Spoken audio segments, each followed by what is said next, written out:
Hi, good evening, guys.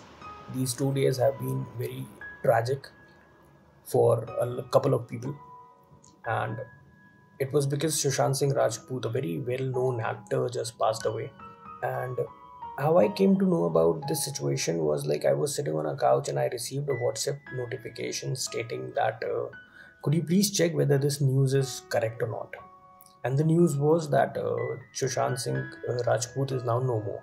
So I went ahead. I just started like first of all, I was very shocked that how can that be possible? Such a talented actor and such a person who has like achieved a lot in his very short span of career in Bollywood. So I went ahead and I wrote that thing on Google. Like I was typing in his name, and then I received a message again. Like that was a news clip which says that yes, Sushant Singh Rajput has committed suicide, and it was very shocking and very surprising that why a person like him would do it, because but obviously we do not have any idea what he was going through or what was his journey all about. So I went ahead and I started searching something, and there were a lot of messages coming in, and there was circulation of certain pictures as well, that his body was on a bed, and that was a very heart shattering pictures to look at. But the thing is that I hate saying it, but I also checked in those pictures like 34 to 40 times just to make sure कि क्या ये सच में हो गया. That was a bitter, sad, whatever you say, but it was true that yes, it happened. So later on, I started searching and exploring about him, and I kept on looking at certain posts and everything which he has posted, like on Instagram account. I found his Instagram account and I found it very deep. Like everything which was on that account, the posts, the messages, whatever he has written so far, made me feel like as he was a person who could be compared to Heath Ledger, who was a legend, because the way he portrayed Joker and the way he played that character and how he made sure that this character is what Heath Ledger is. That is the same how Sushant Singh Rajput played Mr. Mahendra Singh Dhoni or Byomkesh Bakshi, because whenever I will think about these two characters, I would definitely picture him somewhere. If you type in Mahendra Singh Dhoni and you will get pictures of Sushant Singh, which is a very big compliment. But for 2 days, I wanted to know whether what has happened in his post mortem and what are the real things which might come out, and we should know why this all happened. And with such an actor who was at the peak of his career, so I could not stop myself not posting a video. Reason is that I do not want to go ahead and say that what kind of a coward act or maybe any kind of preaching and teaching I wouldn't give it. मैं यहाँ पे कोई भी ऐसा सबक या फिर कुछ ऐसा लेके नहीं आया हूँ, but obvious I am not that much capable कि मैं किसी को कोई सीख दूँ. मगर सबसे बड़ी चीज़ यहाँ पे ये होती है कि हमें सबसे ज़्यादा चीज़ें क्या याद रखनी चाहिए इस दौरान जब इतना मेंटल ट्रॉमा किसी के ऊपर बीत रहा हो. ये बहुत छोटी सी बात है कि लोग आगे बढ़ के ये कह देते हैं कि हमको बात करनी चाहिए, लोगों को अप्रोच करना चाहिए. कितने सारे पोस्ट हो गए अभी तक कि अगर आपको किसी से बात करनी है तो मैं हूँ और मैं हूँ और मैं हूँ. बट सबसे बड़ी चीज़ है ये मुहिम है. अभी आप कोरोना से डील कर रहे हो, थोड़े दिन में अभी जैसे 2-3 अपडेट उसके आएंगे, आप तीसरे दिन ये सारी बातें भूल जाएंगे, और कभी आपको हाय लिखेगा ना तो आप उसका शायद हेलो भी नहीं बोलोगे. तो ये सब कहने के लिए बहुत अच्छी बातें हैं, मगर जो मुझे लगता है, since from childhood we have been dealing with number of problems, right? And we have always figured out that there were solutions. The only thing is that sometimes we were capable enough to go ahead and find a solution, and sometimes there were people who were like around us and they were telling us what to do and what not. So the thing is that if life has certain failures, like people do go ahead in life and they suffer a lot of things in these days. And so the moral of the story is that there are a lot of things which are happening all around, right? And since from childhood we have been dealing with so many situations, and we have made this understanding. How can we forget that since every day when we aged, every day we were learning something or the other, right? So why at these kind of time people tend to forget what they have learned in the past and with other people's experience. Like everybody now here and there might have made this statement to anybody on their major loss, maybe, that please take care of the family, may God give strength to the family. Then how can a person be so selfish that the person who might have written this somewhere feels so restless that he has to end his life just to make sure that the problems resolve? So I consider those people to be very selfish, that how can you not even remember the fact that you in your life might have gone through a period wherein somebody might have lost someone, and you might have written this, that please take care of the family, may God bless you with all the strength, and you have to deal with it, may there will be a lot of like the family concern and everything, which was like in your text or maybe something.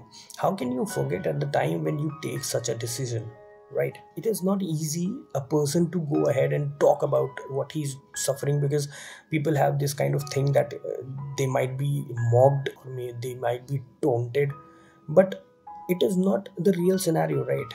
If you're not talking, I definitely feel that the people who are around you should also feel that something is wrong, because the body language changes at this particular time. He cried for help. I saw some posts and some interviews as well, and even the screenshot which was shared by Arjun Kapoor, there was mentioned that if you have some time, let's meet, let's catch up, or something like that. So there were time when he was asking for help. It's not all about him, it's about everybody.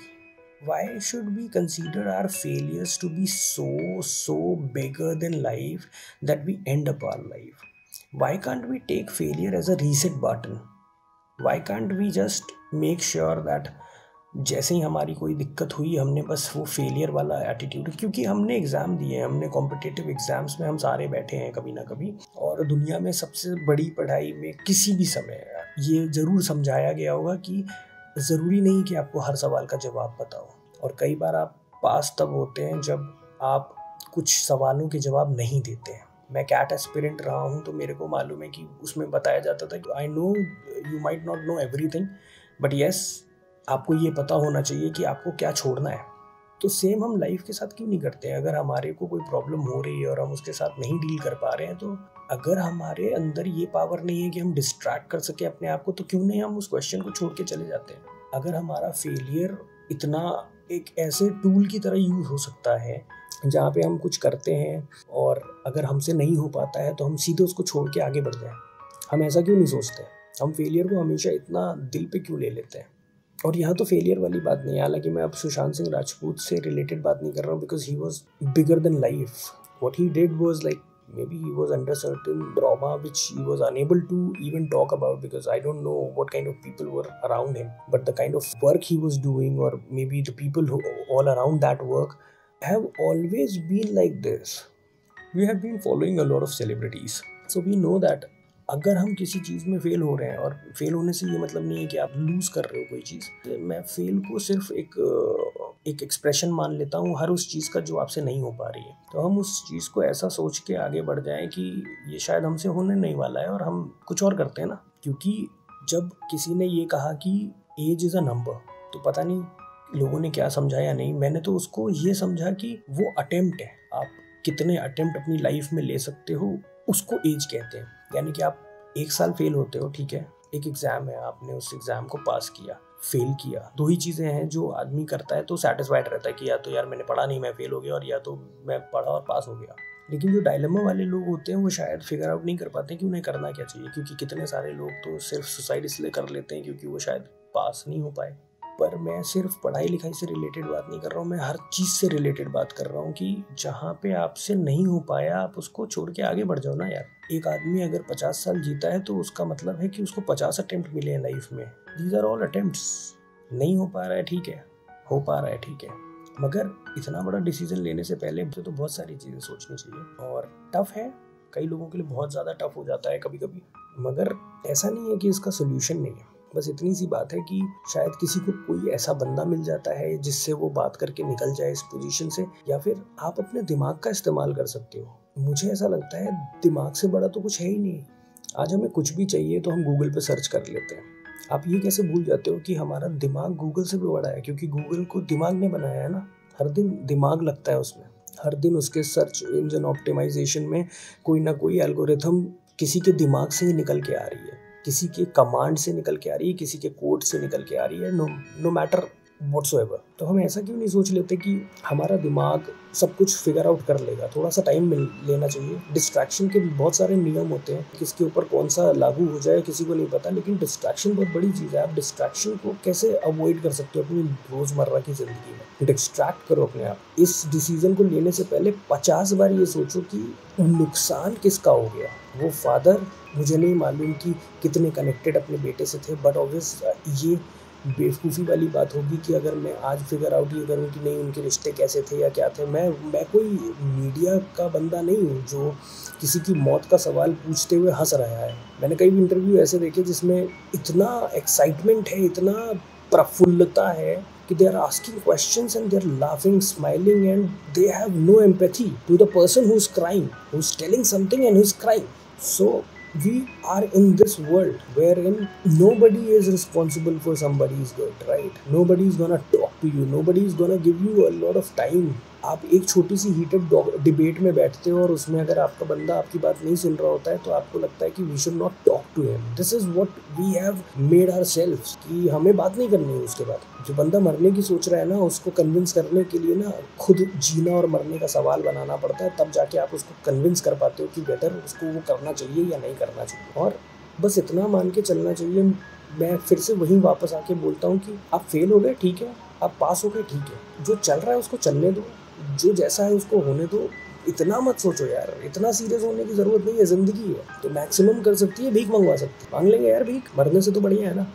Twist and turn off the story हमेशा रहता है। Ambition पालो ठीक है यार, सारी चीज़ें हैं, लेकिन वो लार्जर देन लाइफ कब से बन गई? ये कौन सा तरीका निकाल दिया कि अगर नहीं हो पाया तो जीना छोड़ देंगे?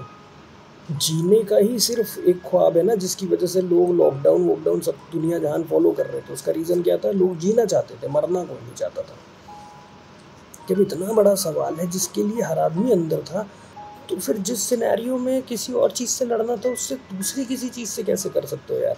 मेरा तो बस इतना मान, ज्ञान देने की कोई कोशिश है ही नहीं यार। ज्ञान का कोई मतलब ही नहीं बनता किसी भी जगह पे, क्योंकि आप ज्ञान लोगे नहीं लोगे वो आप पे डिपेंड करता है। और सबसे अच्छी चीज़ होती है ना कि किसी और का ज्ञान सुनो, लिसनिंग स्किल्स बढ़ाओ, किसी और का ज्ञान सुनो। उससे पता है क्यों सुनो किसी और का ज्ञान? क्योंकि दुनिया में जब आपकी बुद्धि बंद हो रही होती है ना, तो जो आपकी सिचुएशन को सुन सके कुछ भी इंटरप्रेट करता है, इसका मतलब है उसके लिए सब कुछ बहुत सिंपल है। गर्लफ्रेंड से ब्रेकअप हो गया है, ये बहुत सिंपल है कि लोग आपको सीधे कहेंगे यार कुछ मत कर, शराब पी, कुछ मत कर, चल चिल मारते हैं, चल किसी और लड़की को पटाते हैं, दुनिया जहान जो भी समझाते हैं उनके लिए बहुत सिंपल है, क्योंकि यही फंडा है उनका। आपके लिए बहुत नामुमकिन हो सकता है, लेकिन नामुमकिन है ठीक है यार। आपको रोना है आप रो, आपको सर पटकना है पटको, सर भी ऐसा पटको कि फटे ना। मेरा तो मन है कि सेल्फिश हो ही जाओ, फिर इतना सेल्फिश तो हो जाओ कि आपके ऊपर कोई ज़िंदगी भारी ना पड़े बस। तो बाकी बोलते बोलते पूरी रात बोल सकता हूँ मैं इस चीज़ पर। मगर जो लोग परिवार में रहते हैं, दोस्तों में रहते हैं, अगर आपका कोई दोस्त, आपका परिवार वाला या कोई भी ऐसी किसी पोजीशन पे है जहाँ पे आपको लग रहा है कि उसकी बॉडी लैंग्वेज में चेंजेस आ गए हैं, तो रादर कि वो आपको गालियाँ तक दे दे, पर उसकी ज़िंदगी में घुस जाओ। क्योंकि जब आप किसी को परेशान करना शुरू करते हो ना, तो उसका सबसे पहली परेशानी वो भूल जाता है। तो घुस जाओ, पूछो उससे क्या सोच रहा है, क्या करना चाह रहा है। इतनी सारे डेथ रिपोर्ट होते हैं सिर्फ सुसाइड से। इसको रोकने का तरीका बस सिर्फ 2 कदम दूर होता है। हर आदमी को एहसास हो जाता है कि बस अब गलत होने वाला है, क्योंकि ये एक डायलेमा है ना, जो एक ब्रेन सेट है, वो एक वाइब ऐसी बना देता है कि पूरा दुनिया हिल जाता है। दुनिया मतलब उससे तो आसपास के सारे लोगों की दुनिया हिल जाती है। तो ऐसी वाइब्स बन जाती हैं कि आदमी को पता चल जाता है। आज कितने सारे मैंने ऐसे मैसेजेस, मतलब आज कितने सारे मैंने न्यूज़ देखे जिसमें लिखा हुआ था कि किसी डायरेक्टर ने बोला कि हमें तो लग रहा था कि ऐसा हो सकता है क्योंकि कुछ गड़बड़ थी। तो बात करनी चाहिए थी ना यार। बच्चा आपकी इंडस्ट्री का है या फिर बाहर का है, आपको बात करनी चाहिए थी। कंगना रनावत का आज मैसेज देखा जिसमें ये लिखा था कि लोग प्रोवोकेट करते हैं। मैं हर चीज़ को बिलीव नहीं करता, मगर हो सकता है यार प्रोवोकेटिव।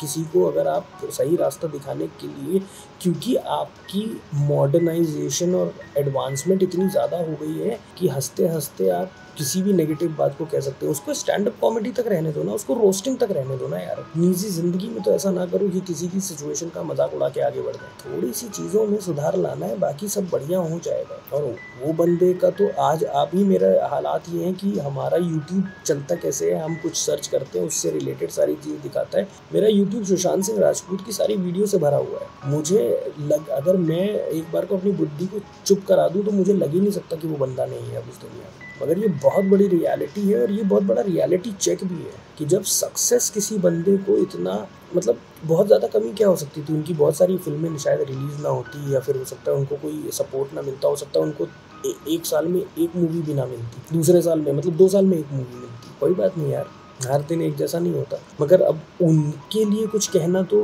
मतलब वो वाली बात हो जाएगी कि कोई मतलब ही नहीं बनता। लेकिन उनके लिए ज़रूर मैं ये कहना चाहूँगा कि जो लोग इस तरीके से कर रहे हैं, प्लीज़ फेलियर को कभी भी अपने रास्ते में मत आने दो। फेलियर बहुत बड़ा रीसेट बटन है, और लिटरली इससे बढ़िया औजार अपनी ज़िंदगी में कोई नहीं है। कोई टूल ऐसा नहीं है जो आपको एंट्री और एग्जिट दे देता है। इसकी आज़ादी नहीं होती लाइफ में तो सेकंडों का खेल होता है ना, टाइम कभी किसी के लिए रुकता नहीं। तो रीसेट बटन की तरह फेलियर काम करता है, किसी भी मोड में एंट्री करा सकता है, किसी भी मोड में एग्जिट करा सकता है।